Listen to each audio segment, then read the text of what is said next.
ng patagalin. Kasalanan mo kaya hindi mag-sorry tayo. Wala na masama.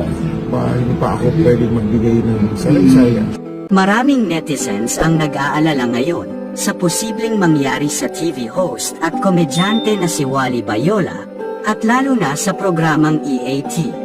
Nakatakda na kasing aksyonan at hatulan ng MTRCB ang issue kaugnay sa ginawa ni Wally sa segment na Sugod Bahay noong August 10, 2023. Kamakailan nga lang nang binigyan ng 12 araw na suspension ng MTRCB ang noontime show na It's Showtime dahil umano sa paglabag sa policy ng ahensya.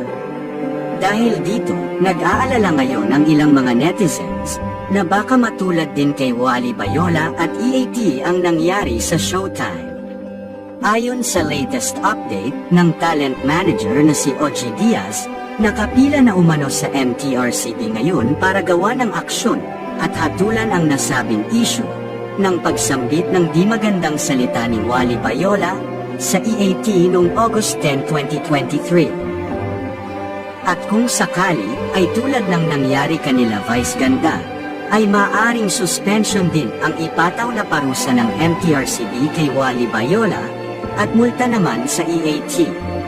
Matatandaan na bago pa man ipatawag ng MTRCB si Wally at ang pamunuan ng EAT, ay nauna na itong naglabas ng public apology kung saan dito ay inamin niya ang kanyang pagkakamali at humingi ng sorry sa publiko kaugnay sa kanyang nagawa at nangako rin na hindi na muling mauulit ang kanyang nagawa.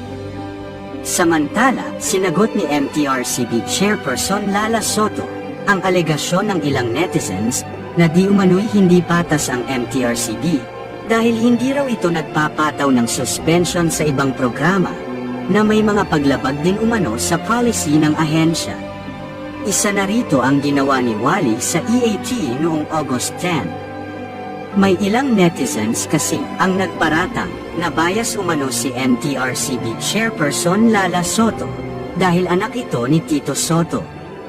Ayon kay Lala Soto, tinatawag na ng MTRCB ang pamunuan ng EAT kaugnay sa issue at bago pa man umano ang kanilang notice, ay humingi na agad ng paumanhin si Wally. At ito lamang umano ang kanyang masasabi sa ngayon dahil hindi pa natatapos ang kanilang pagdinig. Wala pa raw desisyon ang MTRCB ukol sa issue. Ang tanging siniguro ni Lala ay wala raw kinikilingan ang MTRCB pagdating sa pagsusuri ng content ng TV shows.